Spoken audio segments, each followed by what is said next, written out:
Nagaan Waaqayyoo isiniif haa baay'atu.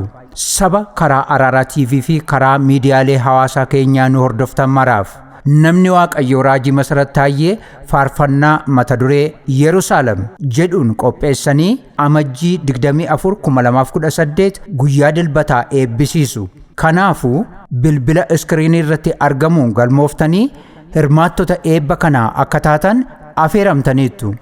Tole maatiin Araaraa lafa jirtanitti nagaan Gooftaa keenya Yesuus Kiristoos isiniif haa ta'uun jedha. Nagaa koottaansee ergaa gabaabaanii isinittin beeksisu yookaan dubbadhuun qaba. Isa duratuun ergaa koo inni min duraa dubbii Waaqayyoo keessaan iddoo tokko dubbisa. Faarsaa 67 lakkoofsa 4 akkas jedha. Ati qajeeltootti namoota waan bulchituu fi saba hundumaas lafarratti waan geggeessituuf sabni lafarraa gammaduurraa kan ka'e afaarfatu jedha. Maqaan Waaqayyoo ulfaatu. Gooftaa sagalee kana nutti dubbadhu daqiiqaa gabaabaa kana keessa hiika isaa nu barsiisi.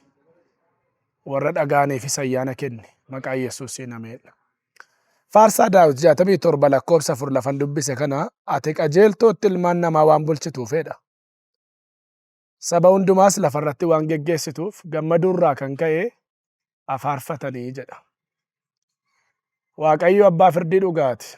Bulchiinsa isaa keessaa loogii fi dogoggorri hin jiru. Hiyyeessaafis, sooressaafis, beekaafis, wallaalaafis, dadhabaafis, jabaafis, nama duwwaaf miti. Uumama harka isaa hundumaaf. Waqtiin afuran jiru waggaa keessa bonni jira, birraan jira, ganni jira, arfaasaan jira. Halkan jira, guyyaan jira, dukkanni jira, ifni jira. Kun hundumtuu yeroo yerootti wal jijjiiraa deema yeroo yeroo isaatti. Toorri uumamaatu iddoon gadhiisin geggeessa gooftichi. Ati qajeeltootti namoota waan bulchituuf saba hundumaas lafarratti waan geggeessituufedha. Agammadan jedha. Gammaduurraa kan ka'e immoo afaarfatanii jedha. Gatiin Waaqayyoof laannu, gatii Waaqayyo nurraa barbaadu galata. Galanni kun immoo aarsaa afaan keenya keessaa ba'udha. Ibroota 13 lakkoofsa 15. Egaa kottaa karaa isaa utuu gargar hin kutin aarsaa galataa Waaqayyoof dhiyeessina. Aarsichis maqaa isaa beeksisuudhaaf wanta afaan keenya keessaa bahudha jedha. Egaa kottaa karaa isaa utuu gargar hin kutin aarsaa galataa Waaqayyoof dhiyeessina. Kakuu haaraa keessatti aarsaa nuyi Waaqayyoof dhiyeessinu aarsaa Waaqayyo nurraa barbaadu galata afaan keenya keessaa bahudha. Inni kunis faarfachuudha. Maqaa isaa jajuudha.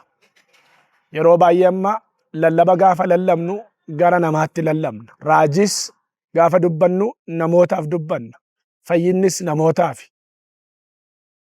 Kennoonni Hafuurri Qulqulluun kennu faarfannaa irraa kan hafe hundisaa waldaa Waaqayyoo tajaajila. Faarfannaanis akkasuma. Nama duwwaa miti faarfannaan egaa gara namaa duwwaatti miti. Akka lallabaa gara namaa duwwaatti miti. Akka fayyinaa gara namaa duwwaatti miti. Faarfannaan Waaqayyoon jajuudha. Waaqayyoon olol qabuudha. Galata isaa himuudha. Maqaa isaa olol qabuudha. Jajuudha Waaqayyoon. Gatii gargaarsa isaa, gatii hojii isaa isa dhugaa isa sirrii Waaqayyoon jajuudha. Kanaaf akkas jedha. Macaafa Iyyoob boqonnaa 38 akkas jedha. Meesiniin dubbisa. Macaafa Iyyoob boqonnaa 38 lakkoofsa 7. Yeroo sanatti urjonni gara barii hin faarfatan warri waaqarraa ilmaan Waaqayyoo jedhamanis guddisanii sagalee gammachuu hin dhageessisan jedha. Ol deebitanii lakkoofsa 5 kaaftanii gaafa dubbiftan beekta yoo ta'e safara isaa eenyutu murtootti godhee yookiis eenyutu finyoo irra harkisee hundeen isaa maalirra dhaabame yookiis dhagaan isaa isa goolee qajeelchu eenyutu dhaabee jedha. Yeroo Waaqayyoo waaqaaf lafa kana uume jedha. Eenyu finyoo safaraa irra harkisee jedha yookaan isa bara kana meetirii jedhamu eenyutu finyoo safaraa irra kaa'e. Hundeen dachee kanaa maalirra dhaabate? Atubaa malee samiin dhaabbate kun dhagaa isaa eenyu qajeelchee jedha. Kun hundinuu ogummaa Waaqayyootiin hojjetaman. Beekumsaaf dandeettii namaa miti. Namni kee hin qabu. Yeroo Waaqayyo kana hojjete jedha gara barii jala urjonni hin faarfatanii jedha. Urjota taansanii ilmaan Waaqayyoo warri jedhaman guddisanii sagalee gammachuu dhageessisanii jedha. Ilmaan Waaqayyoo warri waaqarraa immoo ittaansanii urjota taansanii sagalee gammachuu guddaa dhageessisan. Ituu ilmi namaan faarfatin duraa urjiidha kan faarfate jedha Iyyoob. Galaanni machaa'een faarsa Waaqayyoon. caakkaan raafame hin faarsa Waaqayyoon. Sagalee isaanitti hin faarsan jechi isaa afaan isaanii nuuf hin galu yoo ta'e iyyuu hin faarsu. Bakkeen Saaroon jedha macaafni qulqulluun. Galaanni jedha oomachaa'ee jedha Waaqayyoon faarsu jedha. Uumamni kun hundi afaan isaanii namaaf hin galu yoo ta'e sochiin isaanii nuuf hin galu yoo ta'e karaa mul'atuuf hin mul'anneen Waaqayyoon faarsu. Isaayyaas 35 kaasee lafti duwwaanii fi lafti gogaan hin gammadu. Lafti onaanis ililchee akka arfaasee daraara. Baay'isee daraara. Gammadee faarfata. Ulfinni Libaanoon isaaf kennama. Surraan Qarmeliyoosii fi dachaan Shaaroon isaaf dabalama. Ulfinni Waaqayyo Gooftaa maccaa achitti argama. Aleluuyaa. Harka dadhabe qabaa kaasaa, jilba mudhuke jabeessaa, warra garaan isaanii sodaa qabaniini jabaadhaa hin sodaatinaa kunoo Waaqayyo keessan ijaa baafachuudhaaf adabuudhaaf isiniin immoo fayyisuudhaaf gara keessaniin dhufaa jedha. Waaqayyoof galanni haa ta'u. Bakkeen Saaroon, lafti gogaan, lafti duwwaan arfaasee biqilcha jedha. Surraan Qarmeliyoos isaaf dabalama. Ulfinni Libaanoon isaaf kennama jedha. Isaan kun hundi jedha baay'isanii hin daraaruu gammadanii hin faarfatuu jedha. Waaqayyoof galanni haa ta'u. Gammadanii hin faarfatudha. Uumamni kun hundi Waaqayyoon faarsa. Karaa namaa galuuf hin galle, karaa namni hubatuuf hin hubanne, hin jaju Waaqayyoon. Halkan guyyaan uumamni Waaqayyoo hin faarsa. Maqaan isaa ulfaatu. Kanaaf anis lallabuu, raajuu, kennaa fayyisuu duwwaan hojjechuu duwwaa miti. Amma immoo faarsiinaan jedhee gooftichi faarfannaa haaraa afaan koo keessa kaa'eera. Akkuma Daawiti faarfannaa haaraa afaan koo keessa kaa'ee jedhu akkan isa faarsuu fi Waaqayyo faarfannaa naaf kenne. Faarfannaan inni naaf kenne kana albeemii isaa hojjedhee xumureera. Kanaaf gaafa 24 torban sanbata dhufuu jechuudha. Faarfannaan kun in eebbifama. Namooti Waaqayyo carraa isiniif kennee keessaa hirmaadhaa isiniin jedhe hojii Waaqayyoo bira dhaabbachuu barbaaddan bilbila iskiriinii irra kaa'amu kanaanii galmaati guyyaa gaafa sanaa kottaa irratti hirmaadhaa eebba Waaqayyoo keessaas immoo hirmaadhaan isiniin jedha. Guyyaa Waaqayyoon jajannu Waaqayyoon ol qabnudha. Waaqayyo nama faarfachiifnaan kan hin faarfanne hin jiru. Gooftaan akkan isa faarsuuf faarfannaa haaraa natti kenne. Kanaafi albeemii haaraan qopheessee jechuudha. Faarfannaan waan guddaadha. Waldaa kiristaanaa keessatti tarii namoonni faarfannaadhaaf iddoo qabaachuu dhiisuu danda'u. Yeroon akkas jedhu namoonni hubannaa isaan qabne jiraachuu danda'u. Waldaa kiristaanaa keessa biiroo wangeelaawwii jira, biiroon paasterootaa jira, biiroon armoolii yookaan dubartootaa jira. Biiroon faarfannaa garuu yeroo baay'ee waldaa keessatti hin arginu. Faarfannaan garuu kennaa guddaadha. Faarfannaan yeroo dabarfannaadhaaf yookaan immoo nama gammachiisuuf duwwaaf kan faarfatamu miti. Faarfannaa keessa raajiin jira. Faarfannaa keessa lallabi jira. Faarfannaa keessa barsiisi jira. Faarfannaan waan hundumaa qaba. Lallaba Waaqayyo namaa kennee, raajii Waaqayyo namatti kennee, barsiisa Waaqayyo namatti kennee, jeedaloodhaan, faaruudhaan, walaloodhaan, zeemaadhaan yookaan jeedaloodhaan jechuudha. Ergaa kan akka nama biraan ga'utti dabarsuudha malee yeroo dabarfannaa yookaan miira namaa gammachiisuudhaa fi akka sirba biyya lafaa isa godhamu miti faarfannaan. By the way, tajaajilli tajaajilamu hundisaa lallabas barsiisas raajiinis kennaan dinqii hojjechuus ilmaan namootaatiif sila siniin jedheera. Isaan asumatti hafu. Faarfannaan garuu darbee Waaqa irratti iyyuu faarfatama. Mul'ata Yohaannis boqonnaa 14 kaaftanii gaafa dubbiftanii faarfannaa haaraadhaan oolicha Waaqayyoo jajatuudha.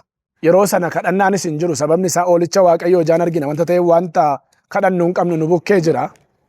Gooftichi namatti lallabnu hin qabnu hundumti keenya hidhaa cubbuuf dhukkubaa du'aarraa hiikamne halkaniif guyyaa wanta hin jirreef yeroo hundumaa oolicha bukkee waan jiraannuu fi isa jajuuf isa faarsuudha. Mul'ata Yohaannis boqonnaa 14 lakkoobsa 1 kaasee ergasii ani ilaalee oolicha tulluu Xiyoon irra dhaabbatee nan arge. Namoonni 10,000 fi 40,000 arfan warri maqaan abbaa isaanii adda isaaniitti caafame ture. Isaanii wajjin turan. Sagaleen akka ursaa bishaan baay'ee akka gungummii qaqawwee guddaa Waaqa keessaa nan dhaga'e.